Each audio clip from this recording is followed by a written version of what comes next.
আজ আমি এক্সেলের 10টি মোস্ট ইম্পর্টেন্ট ফর্মুলা সম্পর্কে আলোচনা করব যা ডেইলি বেসিসে অফিসে ইউজ হয়ে থাকে।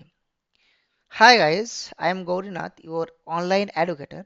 আজকে আমরা ডিসকাস করব মাইক্রোসফট এক্সেলের 10টি ইম্পর্টেন্ট ফর্মুলা এবং তাদের প্র্যাকটিক্যাল ইউজ, যেটা আমাদের ডেইলি বেসিসে অফিসে ইউজ হয়ে থাকে বা আমরা পার্সোনাল ডেটা শিটও কিন্তু ইউজ করে থাকি। তো বেশি দেরি না করে আমরা আজকে প্রত্যেকটা ফর্মুলাকে পুরো ডিটেলসে জানবো এবং তাদের প্র্যাকটিক্যাল ইমপ্লিমেন্টেশন করব। প্রথমে আমরা যে ফর্মুলাটা সম্পর্কে জানবো সেটা হচ্ছে কাউন্ট এ, এবং এই ফর্মুলা টেক্সট, নাম্বার সবকে কাউন্ট করে, শুধুমাত্র ব্ল্যাঙ্ক সেলকে কাউন্ট করে না। যে ঘরটা খালি থাকবে সেই ঘরটাকে সে কাউন্ট করবে না, বাকি সেখানে টেক্সট থাকুক বা নাম্বার থাকুক সে কিন্তু সেটাকে কাউন্ট করবে। সেটা হচ্ছে কাউন্টে ফর্মুলা। তো চলো দেখা যাক এই কাউন্টে ফর্মুলাটা কিভাবে অ্যাপ্লাই করা যায়। তার জন্য আমরা এখানে দেখো আমাদের 1 2 3 4 5 6 7 8 8টা আমাদের সেল আছে, মানে 8টা নাম্বার আছে। তাহলে কাউন্ট এ যদি ফর্মুলা আমরা ইউজ করি, যেহেতু কাউন্টে নাম্বার এবং টেক্সট দুটোকেই কাউন্ট করে, তাহলে আমাদের এখানে টোটাল কাউন্ট হতে হবে 8। যদি 8 নাম্বার আসে তাহলে জানবো যে আমাদের কাউন্টে ফর্মুলাটা প্রপারলি কাজ করছে। তার জন্য আমরা ইকুয়াল টু প্রেস করব, এখানে লিখব কাউন্টস এ, ব্র্যাকেট ওপেন, এবং এখান থেকে আমরা এই সেলগুলো সিলেক্ট করে নেব, bracket close and hit on enter. দেখো এখানে 8 এসেছে, মানে ইটস কারেক্ট, এটা ঠিক আছে। যদি আমি একটা সেলকে এখানে ব্ল্যাঙ্ক করে দিই, যেহেতু এটা ব্ল্যাঙ্ক সেলকে ক্যালকুলেশন করে না, সেজন্য এটাতে কিন্তু এখানে কাউন্টটা 7 হয়ে যাবে। তো now we back to the some 8। Next যে আমাদের ফর্মুলাটা হচ্ছে সেটা হচ্ছে কাউন্ট ব্ল্যাঙ্ক। কাউন্ট ব্ল্যাঙ্ক ফর্মুলাটা শুধুমাত্র ব্ল্যাঙ্ক সেলকে বা এমটি সেলকে কাউন্ট করে থাকে, এবং এই ফর্মুলাটা আমাদের ইউজ করা হয় যখন কোনো আমরা ডাটা ক্লিন করি বা ডাটা, আমাদের যে ডেটাগুলোকে আমরা ক্লিনিং করি বা ডেটা এন্ট্রি মিসিং থাকে সেগুলো চেক করার জন্য আমাদের কিন্তু এই কাউন্ট ব্ল্যাঙ্কটা ইউজ করা হয়ে থাকে। তাহলে এখানে কাউন্ট ব্ল্যাঙ্ক মানে হচ্ছে শূন্য ঘর, শূন্য স্থান, যে সেলটা শূন্য থাকবে, কোনো ডেটা থাকবে না, সেটাকে কাউন্ট করবে। বাট এখানে আমাদের 8টা সেলেই কিন্তু আছে। যদি এখানে আমাদের রেজাল্ট আসে 0, তাহলে আমরা বুঝতে পারবো আমাদের কাউন্ট ব্ল্যাঙ্ক ফর্মুলাটা ঠিকঠাক কাজ করেছে। তার জন্য আমরা এখান থেকে প্রেস করব ইকুয়াল টু কাউন্ট ব্ল্যাঙ্ক, আমরা একটু পুরোটাই সিলেক্ট করে নেব, close the bracket, hit on enter, and we are get the answer 0। তো আমি এখানে যদি এটাকে ব্ল্যাঙ্ক করে দিই তাহলে এখানে 1 চলে আসবে, মানে শুধুমাত্র সে ব্ল্যাঙ্ক সেলগুলোকে আইডেন্টিফাই করে। রাইট, নাও ইটস কাউন্ট 0, কারণ সে শুধুমাত্র ব্ল্যাঙ্ক সেলকে কাউন্ট করছে। নেক্সট যেটা আমাদের আছে সেটা হচ্ছে কাউন্ট, এবং এই কাউন্ট ফর্মুলাটা শুধুমাত্র নাম্বারকে কাউন্ট করে, কিন্তু কোনো টেক্সটকে কাউন্ট করে না, শুধুমাত্র নাম্বারকে কাউন্ট করে।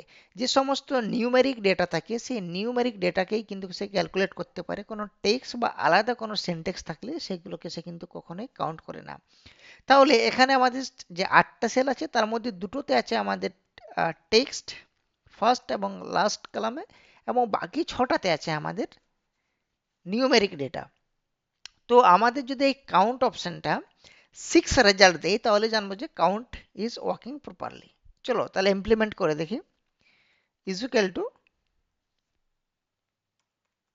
কাউন্ট, ফার্স্ট ব্র্যাকেট ওপেন করে দিলাম, এখানে আমরা পুরোটাই সিলেক্ট করে নেব, bracket close and hit on enter.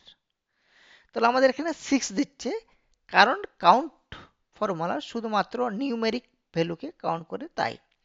Next যেটা হচ্ছে সেটা হচ্ছে সাম। এই সাম ফর্মুলা এক্সেলের একটা বহুল ব্যবহৃত ফর্মুলা, এবং বহু ক্ষেত্রে আমাদের যোগ করার জন্য বা অ্যাড করার জন্য আমাদের এই ফর্মুলাটা ইউজ করা হয়ে থাকে। যেমন বিভিন্ন রকমের এক্সাম্পল হিসাবে আমরা বলতে পারি salary calculation, student total mark, sales total count করতে আমাদের এই সাম ফর্মুলাটা ইউজ করা হয়ে থাকে।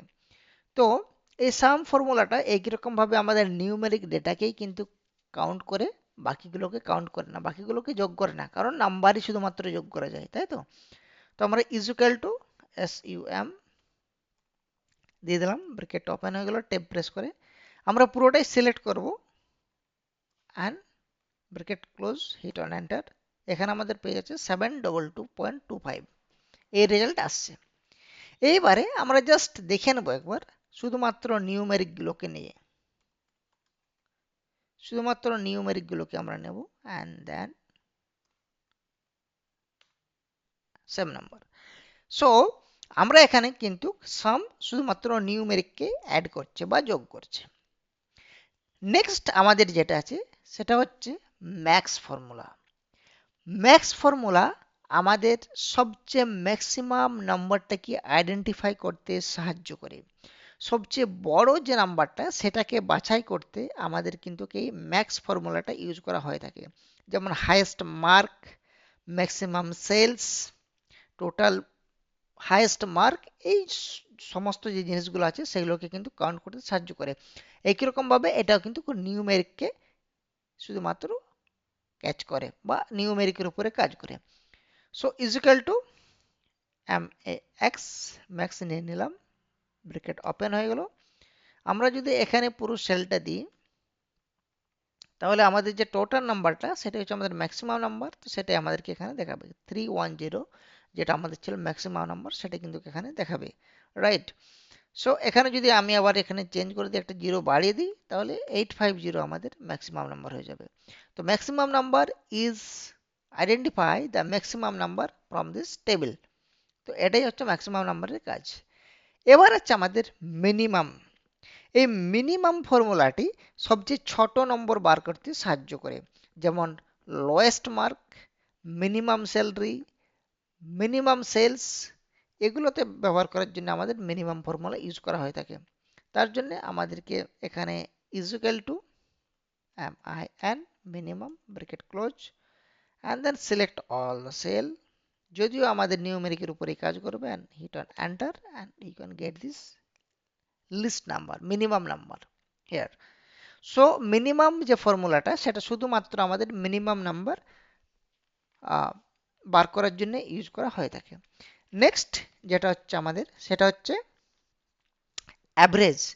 এই অ্যাভারেজটা কি কাজে লাগে? অ্যাভারেজ আমাদের গড় মান বার করতে সাহায্য করে।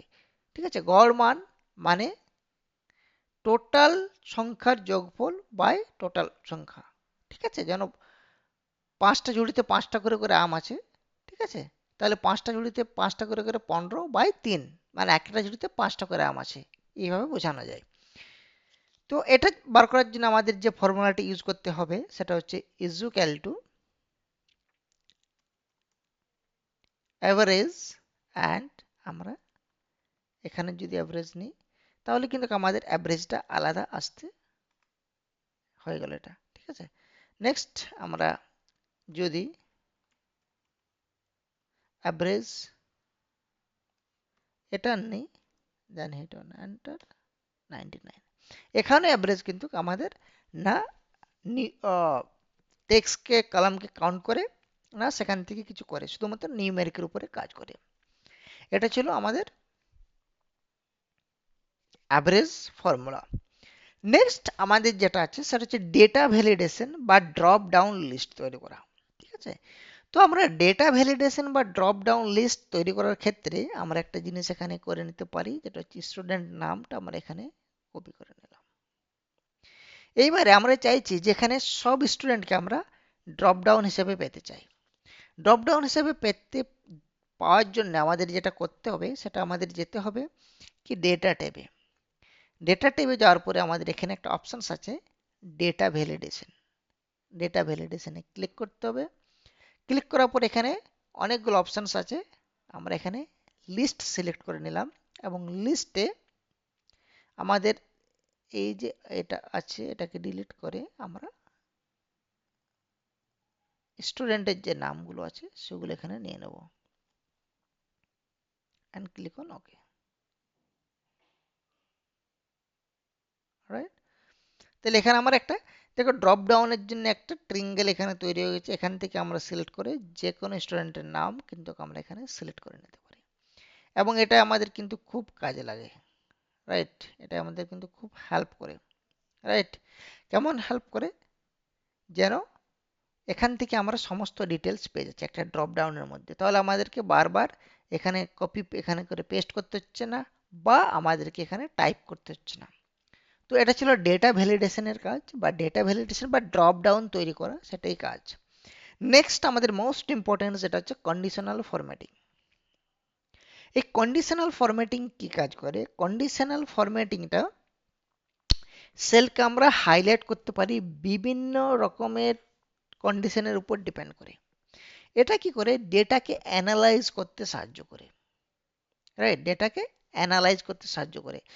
সি, আমি যদি এখানে চাই যে যাদের নাম্বার, এখানে নাম্বার আছে স্টুডেন্টগুলোতে, আমি চাইছি যাদের নাম্বার 50 নিচে আছে সেগুলো হাইলাইট হবে, এরকম একটা কন্ডিশন আমার আছে, এরকম কন্ডিশন আমি চাইছি। তাহলে আমি প্রথমে যাব হোম পেজে, গিয়ে নে conditional formatting, highlight less than, এখানে আমি করে দেবো 50 অ্যান্ড ক্লিক অন ওকে।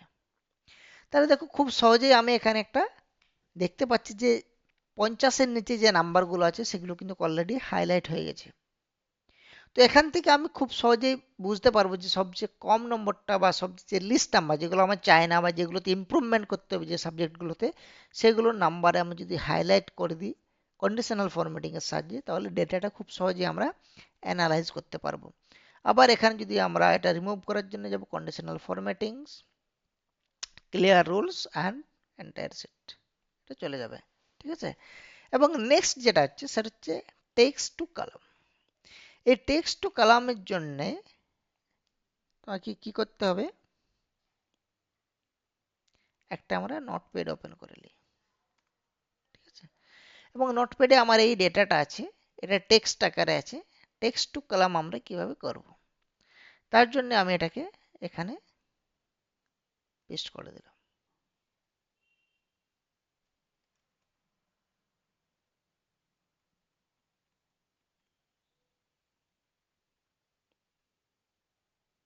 এখানে আমি আসছি এবং এটাকে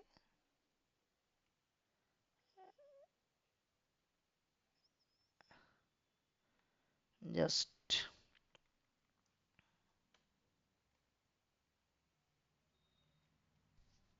এটা অলরেডি হয়ে যাচ্ছে। বাট যদি আমাদের টেক্সট টু কলাম করতে হয় তাহলে আমি আলাদা সিট একটা নিয়ে নিচ্ছি এখানে এবং এখানে পেস্ট করব। যদি why it's not going there, right?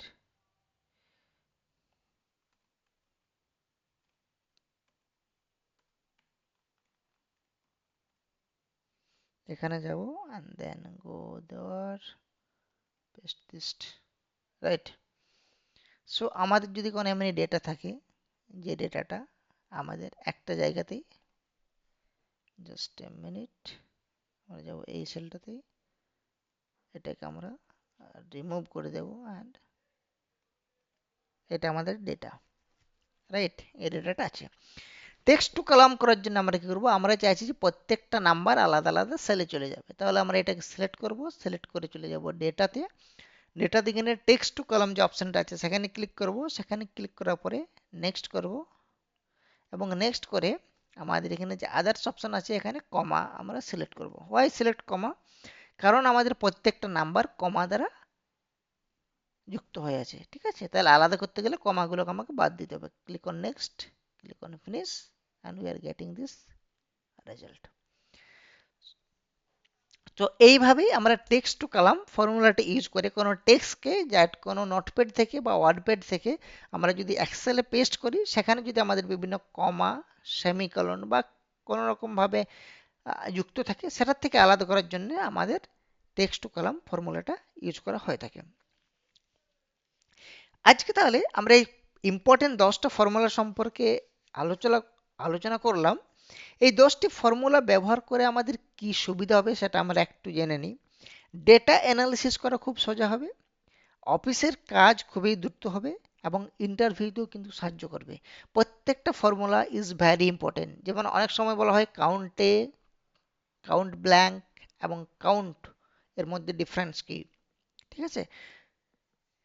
So ফর্মুলাগুলো বুঝতে পারলে কমেন্টে লেখো এক্সেল ফর্মুলা। এবং ভিডিওটি ভালো লাগলে লাইক করো, চ্যানেল সাবস্ক্রাইব করো, বেল আইকন প্রেস করো, কারণ আমি নিয়মিত এক্সেল, আইটি এবং টেক রিলেটেড ভিডিও আপলোড করে থাকি। আর ভিডিওটি বন্ধুদের সাথে শেয়ার করতে ভুলবে না। That is a very important video.